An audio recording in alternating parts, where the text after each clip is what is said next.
தஞ்சாவூரில் 2 அடி உயரமுள்ள உலோக சிலையை 2 கோடி ரூபாய்க்கு விற்பனை செய்ய முயன்ற 7 பேர் கைது செய்யப்பட்டுள்ளனர். தஞ்சாவூர் திருச்சி தேசிய நெடுஞ்சாலையில் சிலை கடத்தல் தடுப்பு பிரிவு காவல்துறையினர் வாகன சோதனையில் ஈடுபட்டிருந்தனர். அப்போது அந்த வழியாக வந்த காரை நிறுத்தி சோதனை செய்தபோது 2 அடி உயரமுள்ள உலோகத்திலான பெருமாள் சிலை விற்பனைக்காக கடத்தி செல்லப்பட்டது தெரியவந்தது.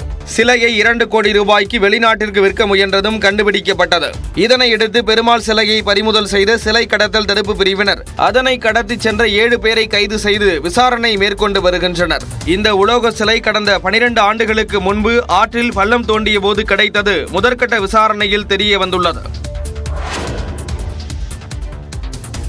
சேலம் அரசு மருத்துவமனையிலிருந்து நேற்று கடத்தப்பட்ட பச்சிளம் குழந்தையை இன்று அதிகாலையில் காவல்துறையினர் மீட்டுள்ளனர்.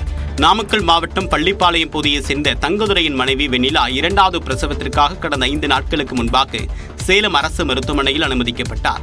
அங்கு அவருக்கு அறுவை சிகிச்சை மூலமாக ஆண் குழந்தை பிறந்தது. இந்நிலையில் தங்கதுரை வெண்ணிலா தம்பதியினரின் கவனத்தை திசை திருப்பிவிட்டு 30 வயது மதிக்கத்தக்க பெண் ஒருவர் அவர்களது குழந்தையை நேற்று பிற்பகலில் கடத்திச் சென்றார். மருத்துவமனை வளாகத்திலிருந்து முகக்கவசம் அணிந்த பெண் ஒருவர் குழந்தையை கடத்திச் செல்லக்கூடிய சிசிடிவி காட்சி வெளியாகி பரபரப்பை ஏற்படுத்தியது. இதுகுறித்து தங்கதுரை அளித்த புகாரின் அடிப்படையில் அரசு மருத்துவமனை காவல் நிலைய போலீசார் தீவிர விசாரணை மேற்கொண்டனர். சேலம் மாநகர காவல்துறையினரும் பிரதான சாலைகளில் வாகன சோதனையை தீவிரப்படுத்தினர். இந்நிலையில் சேலம் அரசு மருத்துவமனையிலிருந்து கடத்தப்பட்ட குழந்தையை இன்று அதிகாலை 3 மணி அளவில் காவல்துறையினர் மீட்டுள்ளனர். மேலும் குழந்தையை கடத்தியதாக வினோதினி என்ற பெண்ணை கைது செய்து விசாரணை மேற்கொண்டு வருகின்றனர்.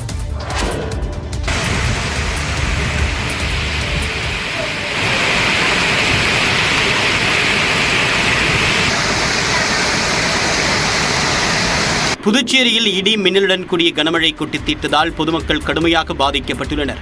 புதுச்சேரியில் ஒரே நாளில் 15.5 சென்டிமீட்டர் அளவுக்கு மழை கொட்டி தீர்த்தது. குறிப்பாக காலாப்பட்டு, லாஸ்பேட்டை, உப்பளம், பாகூர் உள்ளிட்ட இடங்களில் நேற்று இரவு 2 மணி நேரத்திற்கு மேலாக பெய்த மழையால் தாழ்வான இடங்களில் தண்ணீர் தேங்கியது. சாரம் பகுதியில் உள்ள சோழன் வீதியில் ஒரு வீட்டிற்குள் முழங்கால் அளவுக்கு தண்ணீர் தேங்கியது. சமையலறை முழுவதுமாக நிரம்பி ஃப்ரிட்ஜ், வாஷிங் மிஷின், கட்டில், பீரோ, படுக்கை அனைத்தும் நீரில் மூழ்கின.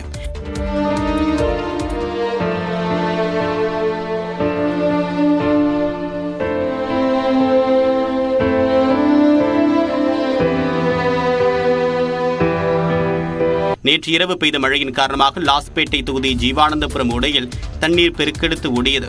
இதில் அதே பகுதியை சேர்ந்த ஐயப்பன் என்பவர் அடித்து செல்லப்பட்டார்.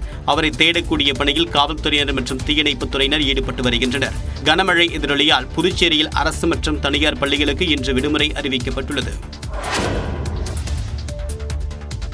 தென்காசி மாவட்டம் செங்கோட்டையில் அரசு பள்ளி வகுப்பறைக்குள் சென்ட் பாட்டில் உடைந்ததால் 7 மாணவிகளுக்கு மயக்கம் ஏற்பட்டது.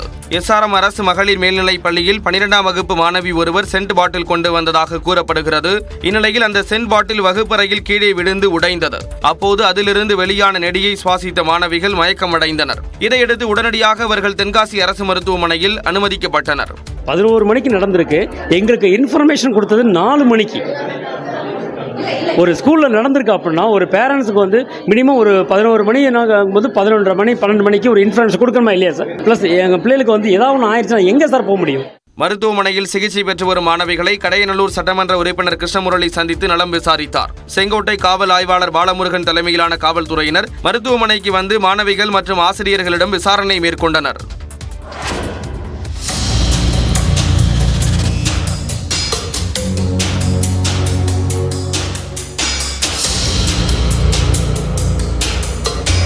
தெலங்கானாவில் நகராட்சி கண்காணிப்பாளர் வீட்டில் 2,93,00,000 ரூபாய் ரொக்கம் பறிமுதல் செய்யப்பட்ட காட்சிகள்தான் இவை.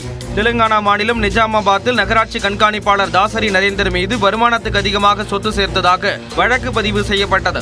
இதன் அடிப்படையில் அவரது வீட்டில் லஞ்ச ஒழிப்புத்துறை அதிகாரிகள் சோதனை நடத்தினர். அப்போது 2,93,00,000 ரூபாய் ரொக்கம் பறிமுதல் செய்யப்பட்டது. மேலும் தாசரி நரேந்தரின் மனைவி, தாயார் ஆகியோரின் வங்கி கணக்குகளில் 1,10,00,000 ரூபாய் இருப்பு இருப்பது தெரிய வந்தது.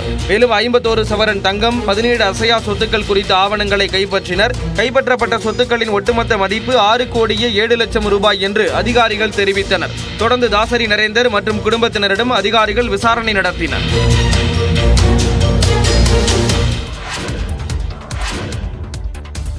சென்னையில் 22 கேரட் ஆபரண தங்கத்தின் விலை சவரனுக்கு 160 ரூபாய் அதிகரித்துள்ளது. கடந்த வியாழக்கிழமை முதல் தங்கத்தின் விலை தொடர்ந்து உயர்ந்து வருகிறது. அதன்படி சனிக்கிழமை தங்கம் சவரனுக்கு 160 ரூபாய் அதிகரித்துள்ளது. 1 கிராம் தங்கம் 20 ரூபாய் அதிகரித்து 6,445 ரூபாயாக உயர்ந்துள்ளது. 1 சவரன் தங்கம்